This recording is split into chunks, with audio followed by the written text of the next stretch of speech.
Mesmo com o Piastri batendo sozinho e abandonando no GP do Azerbaijão, o maior derrotado da corrida foi o Lando Norris, que não conseguiu aproveitar a oportunidade e sequer conseguiu tirar aquela distância mínima necessária para ele virar esse campeonato, já que, em tese, ele poderia tirar 7 pontos do Piastri na melhor hipótese para ele, e até mesmo melhor hipótese para o Piastri, e terminou que ele tirou apenas 6 pontos. Enquanto, no outro lado, nós estamos vendo o Max Verstappen ficando cada vez mais confiante com o carro e, de bobeira, marcou um grande slam.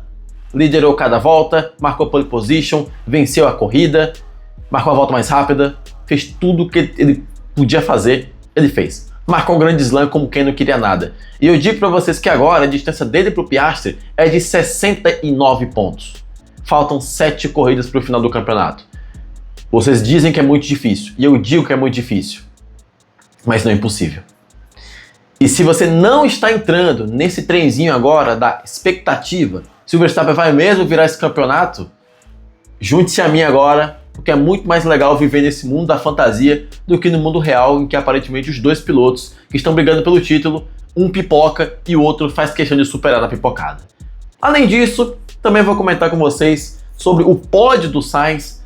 Logo depois de eu ter postado aquele vídeo, o Sainz vai para a primeira fila, logo depois marca o pódio. E também de algumas outras coisas que a gente conseguiu ver na corrida, até mesmo da corrida sólida do Bortoleto, fez o que dava para fazer, chegou em 11º, resultado ok e ótimo, de acordo com o carro que ele tem.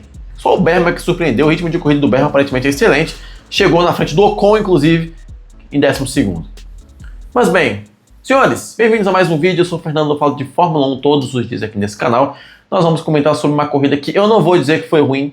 Se eu disser pra vocês que a corrida do Azerbaijão foi ruim, vocês vão dizer, que eu tô errado, que uma corrida dessa nunca poderia ser ruim, olha o que aconteceu, o Sainz foi pro pódio, o Piastri bateu, o Lando não conseguiu tirar a diferença, como que essa distância, que essa corrida é ruim? Eu já conheço vocês. Mas bem, caso sejam novos por aqui, clica no like para ajudar na divulgação desse vídeo, inscreva-se no canal se você for novo por aqui. Se você não for novo, velho, enfim, pode clicar no like que vai ser bem recebido o like de todo jeito. Seguinte, eu vou entrar aqui na classificação, mas eu não vou entrar em tanto detalhe assim. O Piastri, ele tá em último aqui, mas eu vou falar disso mais pra frente no vídeo. 19º pro Colapinto, que tomou a rodada do Albon, 18º pro Gasly, 17º pro Stroll, 16º pro Hülkenberg, 15º pro Alonso, 14º pro Ocon, 13º pro Albon, 12º pro Oliver Berman e 11º pro Gabriel Bortoleto. E desses aqui não tem lá muito destaque para falar não, tá? Sendo bem honesto.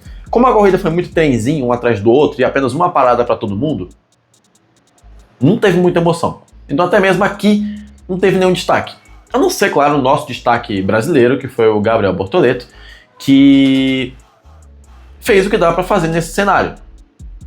Lá no vídeo anterior, inclusive, se vocês vão poder reparar que eu tô com a careca meio diferente lá, eu cortei uma parte do vídeo que eu falava, olha, o Gabriel Bortoleto, que vai largar em 13º, talvez ele consiga brigar por um 12º, por um 11º, por um 10º, por um 9º.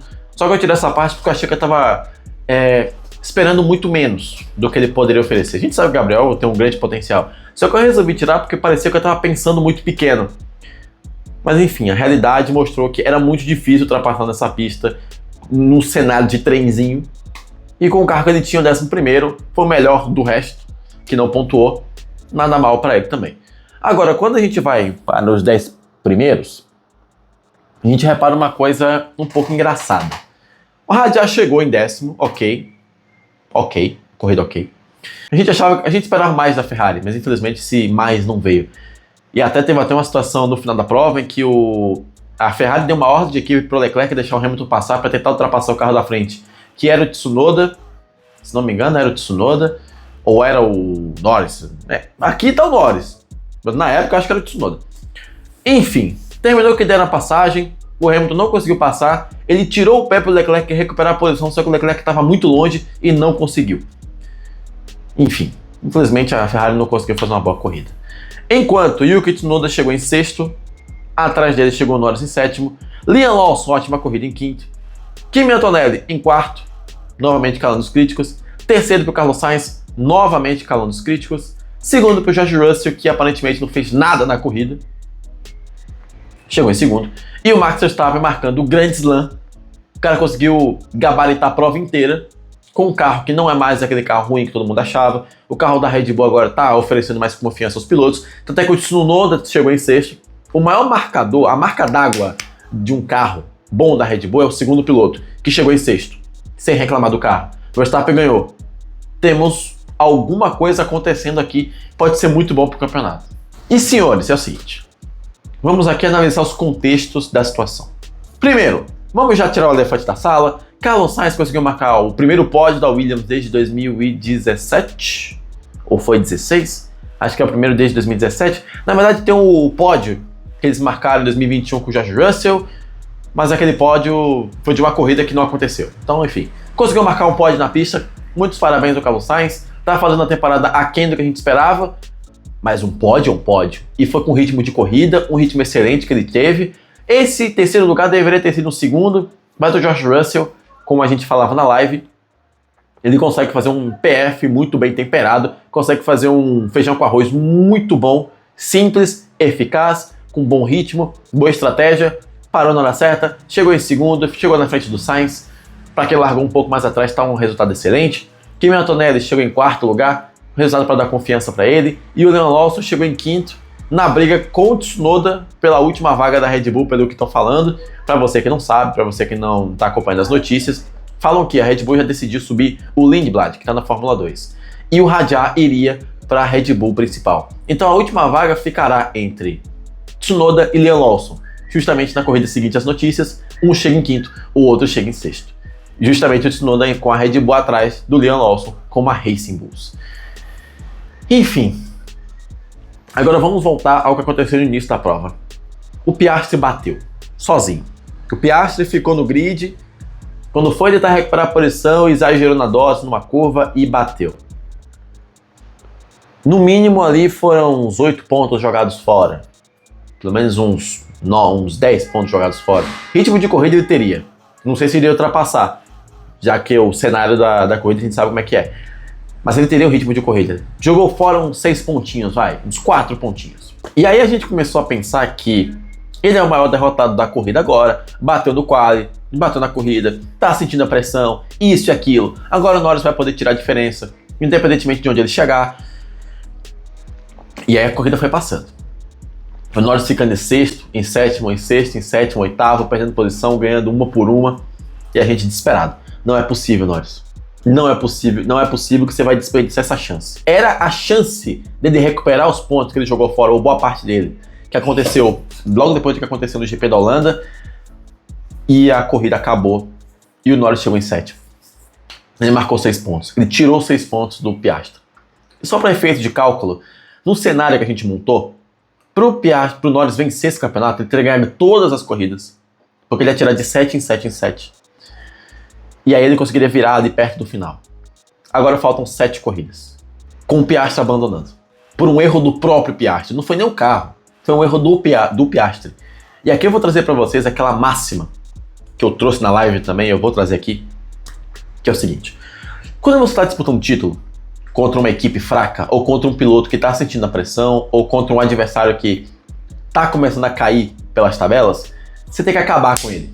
Você tem que pegar a chance e mostrar assim, ó, tive a chance, vou usar essa chance o máximo que der. Por exemplo, Flamengo e Vitória. Flamengo pegou Vitória completamente acabado, meteu 8-0. Doeu muito em mim aquele 8-0. Mas era o que tinha pra fazer. Se você pega um adversário fraco, se você vê uma oportunidade de acabar com o adversário, você tem que ir lá e fazer o seu trabalho. A melhor forma de respeitar o adversário fraco é você ganhando dele com o máximo de gols possível. Na Fórmula 1 a mesma coisa. O Verstappen em 2023 tinha o melhor carro. O que ele tinha para fazer? Acabar com a concorrência. Como? 20 segundos de todo mundo. Era isso. O Norris, infelizmente, não conseguiu. Não tá conseguindo isso. Enquanto, do outro lado, o Verstappen, que tá com 69 pontos de distância pro Piastri e 44 pro Norris, tá começando a se mostrar um adversário muito mais capaz e muito mais previsível de alcançar esses caras no final da temporada. Ele mesmo descartou a possibilidade de ganhar algumas corridas nesse ano, ganhou 2. Agora o papo de que ele não vai mais ganhar corridas virou tá muito longe de brigar pelo título, mas vamos ver onde a gente vai chegar no final do ano. E aqui não só manda um recado para todas as equipes, como também para a própria McLaren, que ainda espera que o Verstappen possa desafiá-la pelo título de pilotos, que é o seguinte: se o Verstappen terminar em terceiro, ganhando todas as corridas, até agora, até lá, as próximas 7, ele já vai chegar como campeão moral. Ponto. Se o Verstappen conseguir chegar em segundo no campeonato de pilotos, não sei nem explicar o destaque que ele vai ter. Agora, se o Verstappen, por alguma razão, 2 DNFs de cada piloto, ou 1 DNF de cada, e o Verstappen ganhar na pista, estamos falando de uma das maiores viradas de todos os tempos da Fórmula 1 e, digo mais, se o Verstappen ganhar esse campeonato de 2025, conquistar o pentacampeonato, e ele quiser se aposentar, ele vai ter o meu apoio. Por uma questão muito simples. O cara conseguir virar um campeonato desse, da maneira mais impossível e improvável do mundo, o cara nunca mais vai fazer isso de novo. Lembrando, isso é só um cenário máximo, assim. Eu torço pro Verstappen e fica na Fórmula 1 o mais tempo possível. Pra mim, ele é muito necessário. Porque ele é um dos poucos pilotos lá que realmente estão interessados em ganhar corridas. E se for pra ganhar a corrida acabando com o adversário na pista com segundos de vantagem, ele vai lá e faz. Porque ele tem um carro superior, ele é um piloto superior. Pronto. Consegui falar tudo o que eu queria. Em termos de campeonato, não muda nada. O Sainz vai ganhar algumas posições porque ele chegou no pódio. A Ferrari foi ultrapassada pelas Mercedes na briga pelo vice-campeonato. O construtor já está decidido, mas o de pilotos ainda não. E conforme os dias vão passando, mais pessoas vão esperando mais alguma coisa do Verstappen. E cada vez mais adeptos a isso estão chegando. Então assim, se a gente achava que o campeonato estava decidido entre os pilotos da McLaren, se eles não quiserem ser campeões, tem um cara que quer. E ele está confiando cada vez mais no carro. Não sei se em Singapura ele vai bem, porque em Singapura a Red Bull sempre tem algum problema. Mas se ele ganhar em Singapura, ganhar nos Estados Unidos e ganhar no México, o GP do Brasil, inclusive, vai ser algo muito interessante, porque ele sempre vai bem aqui. Não importa o carro que ele tenha, ele sempre vai bem aqui. 69 do Verstappen para o Piastri, 44 do Verstappen para o Norris. Enquanto o Piastri estava assistindo a corrida do lado de fora, o Verstappen estava mostrando do lado de dentro que ele estava a fim de ganhar alguma coisa. Não só a corrida, mas alguma coisa além disso. O cara marcou um grande slam. O cara marcou um grande slam, gente. De bobeira. Ele não tem mais aquele carro que ele tinha em algumas 6 ou 7 corridas atrás. O carro dele está muito melhor agora. Ele está confiando mais no carro. Como eu disse, o Tsunoda é o marcador do quão bom o carro está. Se deixar chegar, já diria, você que torce pro São Paulo, você que acompanhava Libertadores na época do Boca Juniors, quando o Boca Juniors era um time que botava medo de todo mundo, se deixar chegar, vocês sabem o que acontece. Se deixar de pegar confiança no carro, vocês sabem o que acontece. Se for para ele tirar a diferença de alguém, faltando 7 corridas para o final do campeonato, ele teria que tirar 10 pontos de cada piloto da McLaren, no mínimo, por corrida. Você sabe como funciona. Se deixar chegar, ele vai ganhar isso. Se algum dos pilotos da McLaren não conseguir pontuar numa corrida sprint, por exemplo, acho que ainda falta mais umas 3, você sabe o que acontece. Não dá mais para descartar o Verstappen nesse campeonato, não. Estou iludido. Entrei no bonde que o Verstappen... Entrei no bonde que acredito que o Verstappen pode ser campeão. Mas bem, eu quero saber o que você pensa. Comenta aqui embaixo. Se gostou do vídeo, clica aqui no like e se inscreve. E agora eu vou tomar um cafezinho. Porque a corrida foi 8 horas da manhã, tá? Valeu, rapaziada. Até o próximo vídeo.